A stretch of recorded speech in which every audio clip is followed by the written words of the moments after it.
ini pertanyaan sensitif ini. Ya, bagaimana kalau menghadiri acara tahlilan itu mendapat pahala atau mendapat dosa? Nah, ini pertanyaan yang kalau dijawab ini tidak akan habis ya. Jadi tidak akan habis. Baik. Yang pertama terkait mengenai bab ini, bahwa di dalam agama kita tahlil itu satu ibadah yang utama. Kenapa? Karena memang tahlil itu ungkapan, ucapan la ilaha illallah. Itu adalah ucapan yang pahalanya besar.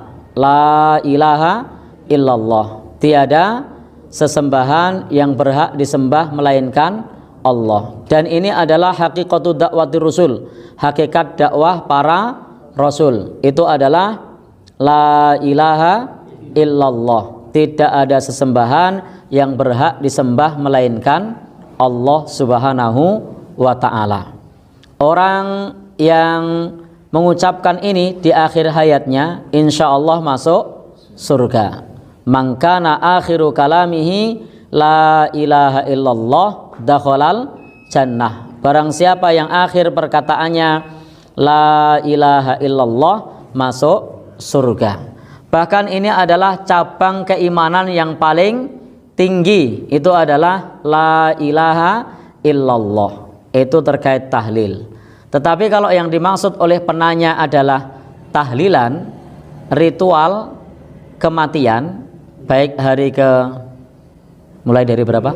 7 atau 40, 100, 1 tahun, kemudian 2 tahun, 1000 hari, maka hal tersebut tidak ada tuntunannya di dalam agama kita. Dengan formasi yang kita kenal itu tidak ada tuntunan mengenai rangkaian tersebut, hitungan-hitungan hari tersebut, atau bahkan yang pakai ubo rampe tertentu harus dengan apa, ini dan itu, ada kembang kemenyan, ada apa namanya sesaji misalnya, maka itu jelas tidak ada tuntunannya. Dan tidak boleh kita berdoa kepada Allah di situ disandingkan dengan sesaji, disandingkan dengan hitungan-hitungan yang diperoleh bukan dari syariat agama kita. Berbeda halnya dengan sodakoh. Kalau sodakoh jelas sampai dalam agama kita, sodakoh jelas sampai. Hadisnya banyak tentang sodakoh atas nama orang yang meninggal dunia, itu jelas sampai. Sebagaimana dalam hadis Nabi, ada orang yang bertanya kepada Nabi, inna ummi iftulitat, ibuku mati mendadak, walam tusi, ibuku belum sempat berwasiat, afatasoddaqtu anha falaha ajrun, apakah jika aku bersedekah atas namanya ibuku dapat pahalanya? Jawabnya na'am, ya. Jadi terkait bacaan tahlil itu jelas pahalanya besar ya. Kemudian sodakoh itu jelas pahalanya sampai. Tetapi rangkaian yang semacam yang kita kenal dengan hitungan-hitungan yang ada, dengan ubo rampe, sesaji dan serono-serono yang ada, itu tidak kita kenal di dalam agama kita, dan itu jelas tidak sampai.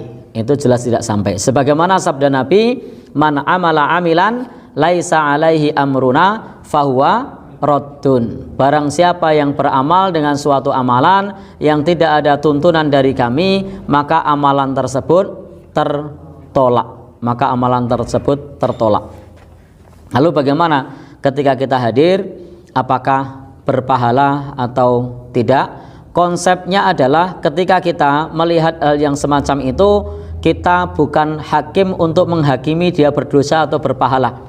Karena dosa dan pahala itu urusan Allah Subhanahu wa ta'ala. Konsepnya kita adalah kalau amal itu ada tuntunannya, kerjakan. Kalau tidak ada tuntunannya, tinggalkan. Karena perintahnya adalah kita diminta untuk ittiba kepada tuntunan Rasulullah Shallallahu Alaihi Wasallam. Dan kalau kemudian ada saudara kita yang menghadiri acara semacam itu, maka berikanlah udzur. Berikanlah udzur. Bisa jadi belum tahu, atau bisa jadi ada pertimbangan manfaat dan mudorot. Khawatir dikucilkan misalnya, atau khawatir dibully misalnya. Ada pertimbangan menghindari mudorot misalnya. Jadi kita tidak boleh menghakimi saudara kita dengan dosa, menghakimi saudara kita dengan neraka. Tapi konsepnya adalah kalau sesuai tuntunan kerjakan, kalau tidak ada tuntunan tinggalkan.